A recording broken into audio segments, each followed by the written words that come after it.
Hi everybody, it's Farmer Michelle back for part 2 of Small Farm Economics. I'm filling a gap that I noticed that we are kind of missing each other and not understanding the reality that different people live day to day.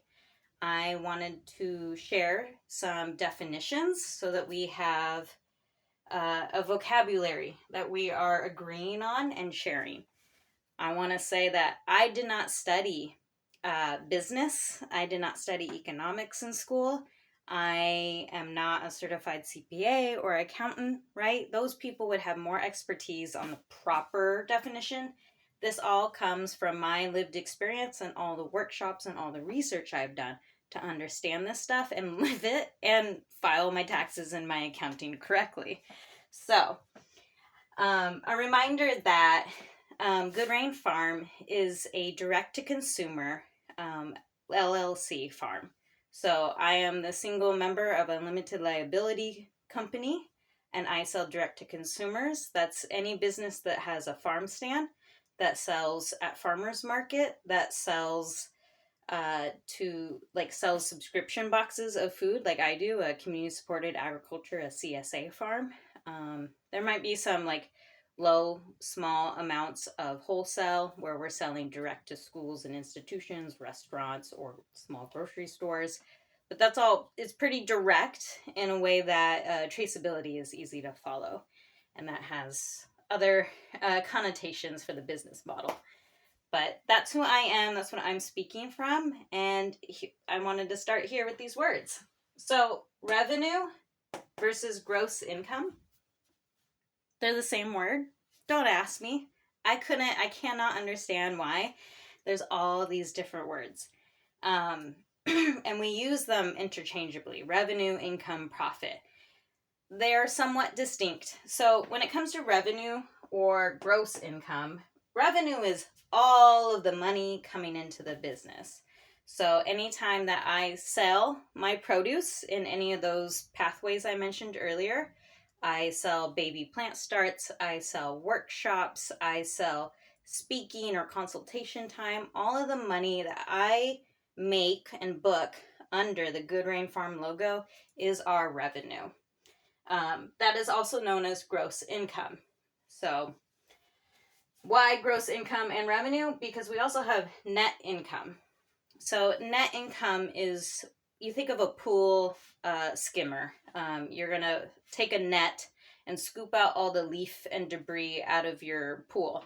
And it's filtering the water from that debris. So net income is a net that is filtering out all of the gross revenue and putting it in new columns of expenditures. So we're going to filter out net income is what we have left over after our EBITDA, earnings before interest, taxes, depreciation, amortization. EBITDA. It's just one way. There are other ways to look at net income. This one is a common one you'll see. Earnings before, that's revenue or gross income. Interest, so any of your credit card interest fees, loan interests. I would put like other random fees, processing fees and stuff under that. That's interest. Taxes, we all know what taxes are. They're a drag. Depreciation, amortization, those are associated with our assets. So on a farm, we have these big ticket items, these big assets that we use. So I own our farmland now in my house. That's a huge asset to have. I owned infrastructure, buildings, irrigation, big cisterns, delivery trucks and vehicles, tractors and implements, right? So these big assets. Some of them are fixed assets, and some are variable assets. And that comes into play too with our COGS. So fixed versus variable.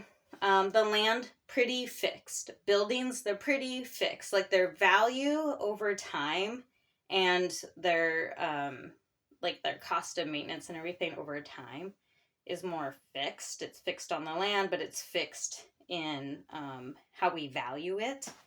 Whereas our variable assets could be like a truck, right? The more miles I put on it, the more wear and tear on it, the more variable until that asset drops off, is no longer an asset, but maybe even a liability, right? It is now going to cost me more to repair and maintain it.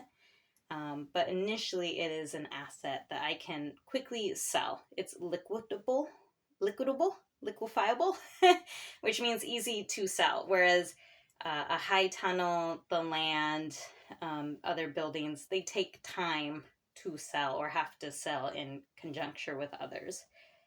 Or you simply don't undo them, and they just cost money, but they're still assets.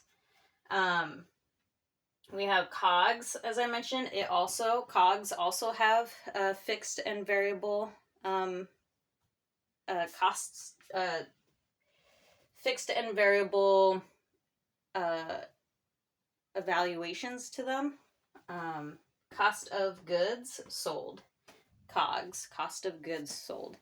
So that is separate from earnings before interest, taxes, depreciation, amortization. Those are mostly your big assets and big loan ticket items. Taxes are pretty set in stone.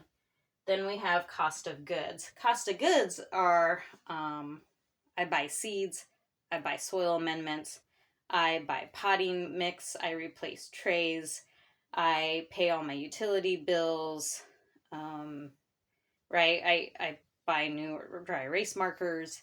So those are the cost of goods. So we have to subtract cost of goods too from our net income as well. So there's two different ways to calculate net income. Rarely do you calculate these two together to get net income. It's either EBITDA net income or COGS net income from what I've seen. So at a coffee shop, right, they're subtracting the beans, machinery, utility bills, water bill and electric bill, and their cups, sugar, milk, all of that. That's the cost of goods. And sometimes you'll include labor in cost of goods, which is something else I want to get into, totally different. So you have your cost of goods. They're usually, again, like I said, fixed or variable. So variable, your water bill varies. Your payroll varies based on how many people you're employing or how many hours you give them, how much gallons of water you're going through. That is a variable COG, a variable bill. Whereas fixed, right, I pay the same $100 a month for my Comcast, irregardless of if I use it or don't.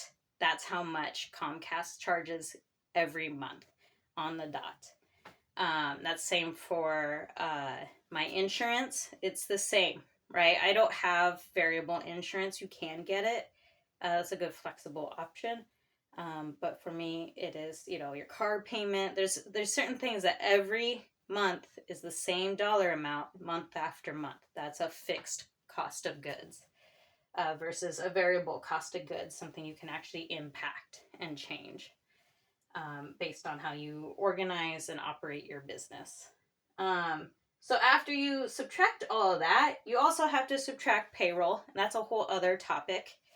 And then after you've subtracted all your bills, all your taxes, all your insurance, all your maintenance, repair, replacement, all your purchases that you have to buy in and put in the ground and never see again.